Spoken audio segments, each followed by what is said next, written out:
Hari ini KPK menerima pelaporan gratifikasi dari Pak Menteri Agama, sudah hadir di tengah kita, Profesor Kiai Haji Umar, dan pelaporan gratifikasi di awal ini menjadi teladan yang positif bagi setiap penyelenggara negara melaporkan hubungannya dan dilakukan sebagai masalah gratifikasi awal.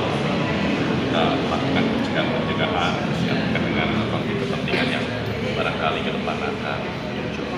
Oleh karena itu, pada kesempatan ini kami persilakan kepada Pak Menteri menyampaikan terkait dengan pelaporan penerimaan gratifikasi yang dilakukan pada hari ini. Ya, pertama ini yang beberapa kali saya datang ke KPK. Pertama kali juga saya waktu itu menyerahkan pemberian dari seseorang yang saya duga itu mungkin terkait dengan haji pada waktu itu. Saya serahkan ke KPK. Dan beberapa kali lagi saya juga sering konsultasi kepada KPK apakah ini masuk hal yang seperti apa ya. Dan kali ini saya datang lagi ya untuk menyampaikan tentang terkait dengan kemarin kepergian saya menjalankan tugas di Sulawesi Selatan, ya, di Makassar untuk menggunakan pesawat khusus itu ya, karena jam 11 malam kan nggak pindah ada pesawat lagi ke sana dan besok paginya balik lagi karena ada persiapan sidang isbat. Nah, saya datang ke sini untuk menyampaikan hal ini dan alhamdulillah sudah berjalan lancar. Dan itulah tekad saya ingin menjadi contoh ya, terhadap para bawahan kami, nanti staf kami di seluruh lapisan bawah kami kan sampai di tingkat KPK. Nah, kemudian juga mungkin para penyelenggara yang lain, mudah-mudahan bisa menjadi pembelajaran buat teman-teman yang lain. Mari kita mencoba untuk mendukung seluruh gagasan-gagasan yang telah kita sosialisasikan, terutama dari KPK. Mari kita menjadi penyelenggara negara yang baik, ya. Laporkan apapun yang mungkin syubhat buat kita, laporkan apa adanya. Jadi kita jangan khawatir. Kalau memang itu ada konsekuensinya, ya kita harus siap bertanggung jawab. Mudah-mudahan hal ini adalah contoh yang baik untuk siapapun juga yang sebagai penyelenggara negara buat kita. Terima kasih. Setidaknya pada pelaporan hari ini Pak Menteri menyampaikan 3 hal. Yang pertama, bagaimana seorang menteri sebagai penyelenggara negara punya komitmen kuat dalam memberantasan korupsi, khususnya terkait dengan upaya-upaya pencegahan, salah satunya dengan melakukan pelaporan gratifikasi sejak awal. Yang kedua, Pak Menteri tadi menyampaikan juga bahwa ini juga menjadi teladan yang positif, tentunya tidak hanya Kementerian Agama, tapi juga di seluruh jajaran penyelenggara negara ASN di seluruh Indonesia. Kita dari awal melakukan mitigasi khususnya pencegahan korupsi. Yang ketiga juga ini menjadi edukasi kepada masyarakat dan juga pihak swasta agar juga tidak memberikan suatu hadiah atau bentuk-bentuk lainnya kepada penyelenggara negara ataupun ASN. Baik, terima kasih juga Pak. Pak, tadi apa aja Pak yang diisi di dalam Pak?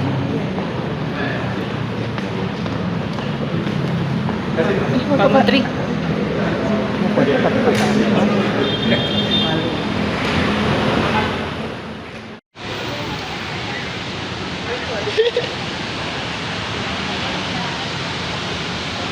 Ya pemirsa, alhamdulillah hari ini kita sudah bertemu dengan Menteri Agama Nasaruddin Umar. Assalamualaikum Pak. Waalaikumsalam warahmatullahi wabarakatuh. Alhamdulillah. Iya Pak. Bagaimana Prof ini sambil berjalan mungkin kita Prof ya? Ya. Menjelang persiapan isbat, bagaimana Prof? Ya pertama-tama dulu saya mohon maaf ya. Biasanya kan kita pakai jalan Tamrin ya. Untuk sidang-sidang isbat seperti ini, tapi kali ini kita pindahkan di Hotel Borobudur karena alasan teknis. Kenapa? Karena pembangunan jalan raya di depan Jalan Tamrin itu sedang dikerja oleh. Iya betul. Jadi kita nggak ada parkir, bahkan sempit ya. Maka dikhawatirkan terganggu, tidak ada tempat parkir gimana ya. Prof. Nah, maka itu kita tahun ini kita pindahkan ke sini dulu ya. Mudah-mudahan nanti pada akan datang kita kembali seperti biasa ya. Itu yang pertama. Jadi jangan sampai nanti ditanggapi kok pindah ke hotel Ya, dari kantor, yaitu hanya karena faktor teknis. karena faktor Nah, teknis. di jalan kita di sini di kantor kita nggak ada ruang isbat yang tepat ya. Nah, yang kedua persiapannya Mari kita jalan. Ya. selesai ya. Jadi seperti normatif kok. Normatif ya, Prof, ya? Lalu nggak ada masalah teknis ya. Iya, baik. Tempatnya yang berbeda.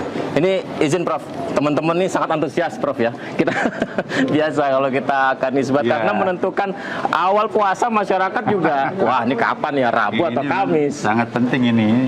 Tapi hasilnya nanti kita sampaikan setelah sedang isbat. Setelah sedang isbat ya Prof ya. Kita sambil ngobrol mungkin berarti akan langsung ke ini Prof ya. Oh, kita langsung ke dalam dulu. Oke, kita ke dalam dulu ya Persiapan teman-teman ya, nanti persiapan ya. nanti aja Mari ya. kita. Oke. Kita ke dalam dulu.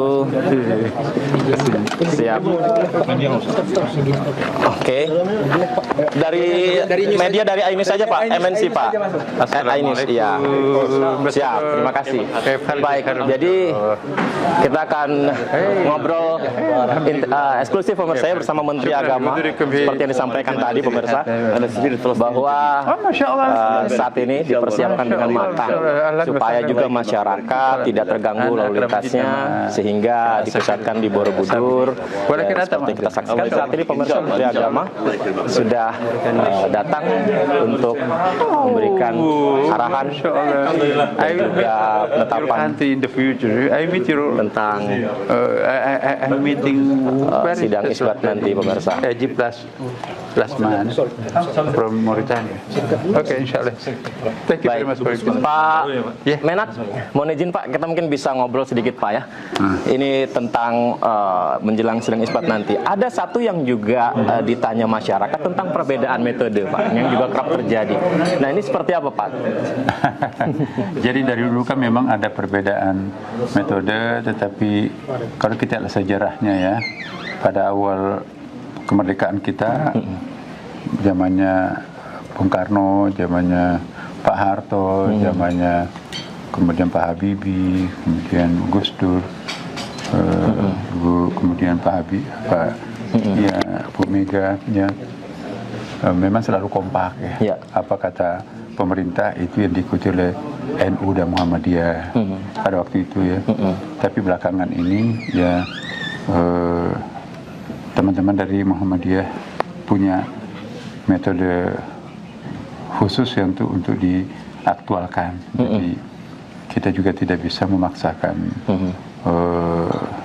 hal ini karena ini kan negara kita adalah negara demokrasi, apalagi ini menyangkut masalah penafsiran ya. Setiap orang punya hak untuk menafsirkan agamanya masing-masing ya, sepanjang itu tidak bertentangan dengan perundang-undangan kita yang ada ya. Nah kalau ini kan kita lihat perbedaan mazhab itu kan memang dari dulu ada ya. Betul. Nah hanya saja ya pertanyaan tadi perbedaannya apa sih yang signifikan? Misalnya Muhammadiyah itu kan menggunakan metode hisab, Hisab, ya. sedangkan ormas non Muhammadiyah termasuk NU dan lain-lain itu menggunakan metode ru'yah. Jadi rekan-rekan kita dari Muhammadiyah menggunakan hisab sebagai informasi, Betul. dan ru'yah itu sebagai konfirmasi. Nah sebaliknya non Muhammadiyah menggunakan ru'yah itu sebagai informasi dan hisab itu konfirmasi. Jadi dua-duanya menggunakan hisab ru'yah. Betul. Muhammadiyah juga menggunakan ru'yah, tapi fungsinya adalah sebagai konfirmasi. Dan yang dijadikan referensi adalah hisab, itu informasinya. Dan sebaliknya non Muhammadiyah termasuk NU ya informasinya, referensinya yang paling utama adalah ru'yah. Ruqyah. Nah, sedangkan hisab itu konfirmasi. Jadi menggunakan hisab juga. Bagaimana caranya membuat supaya keberagaman ini yang sebenarnya sudah kita biasakan juga ya Prof ya untuk membuat kita semakin bersatu begitu. Tapi menjelang Ramadan yang mulia ini seperti apa Prof? Iya, idealnya sih sebetulnya kita bersatu. Seperti dulu-dulu kala ya. Selalu kompak ya, belakangan baru terjadi perbedaan. Nah, kita juga tidak bisa memaksakan ya. Kalau misalnya teman-teman dari Muhammadiyah berkeyakinan bahwa ini adalah misalnya hari Ramadannya, lantas mereka tidak melakukan puasa, kan Ya. berdosa. Atau sebaliknya, hari ini mestinya harus Lebaran, ya, tetapi dia harus menunggu besok baru Lebaran, kan nanti kurang bagus. Lebih parah lagi misalnya kalau terjadi kebalikannya, kan, ya seharusnya kita hari ini masih puasa, ya, tapi disuruh mereka berpuasa, ya. Padahal mereka itu yakin hari ini adalah Idul Fitri, itu kan tidak boleh berpuasa pada saat hari Idul Fitri. Hari Idul Fitrinya. Nah, sementara keyakinannya itu hari ini adalah Idul Fitri. Hari ini, Nah, kalau disuruh berpuasa kan nggak enak juga. Nah, jadi saya kira yang diperlukan sekarang ini adalah understanding, pengertian satu sama lain. Indonesia itu sudah berpengalaman berbeda, tapi juga tidak pernah terusik dengan perbedaan. Bhinneka Tunggal Ika itu luar biasa, ya. Nah, kita bersyukur kemarin juga banyak peristiwa yang terjadi, ya. Selama ini tidak pernah Natal bersama.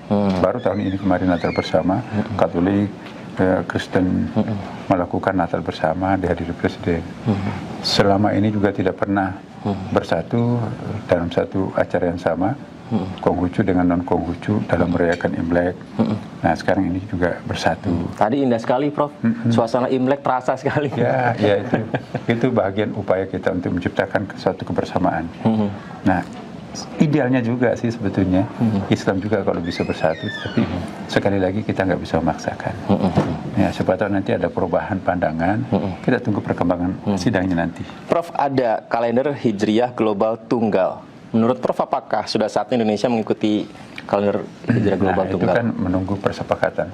Kalender Hijriah Global Tunggal, misalnya, sebetulnya kalau kita lihat dari segi ru'yah, ya kan, dari segi hisab juga, Asia Tenggara ini menurut perhitungan-perhitungan para saintis, para astronom, ya, hari ini masih di bawah ufuk, berarti belum wujud hilal. Belum terlihat, ya, Prof? Belum, masih minus 2, ya, masih minus berapa derajat itu, ya?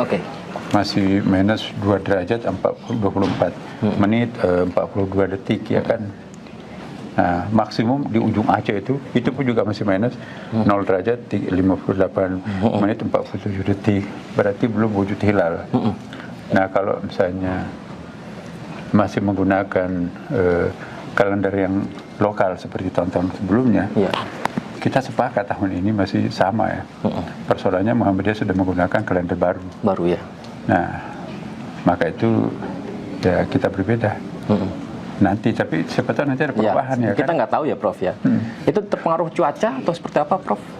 Iya, cuaca. Ada dua hal yang mempengaruhi di sini. Faktor cuaca kalau memang tidak bisa kita melihat karena cuacanya buruk. Yang kedua, sekalipun terang benderang, tapi kalau di bawah ufuk kan nggak mungkin kita bisa melihat. Iya, nggak bisa lihat. Nggak bisa. Dan saya kira itu. Nah, finalnya nanti tunggu hasil isbatnya. Terima kasih. Baik, Prof, terima kasih banyak. Saya ucapkan terima kasih banyak, ya, Prof, ya, Pak Menteri Agama Nasaruddin Umar. Tadi pemirsa kita simak bagaimana penjelasan dari Menteri Agama. Jadi kalau Anda mikir-mikir nih, kira-kira awal puasanya Rabu atau Kamis, ya, tunggu, saksikan di televisi Anda saat ini, pemirsa. Sesaat lagi kita akan pastikan sidang isbatnya, ya. Kita kembalikan ke studio.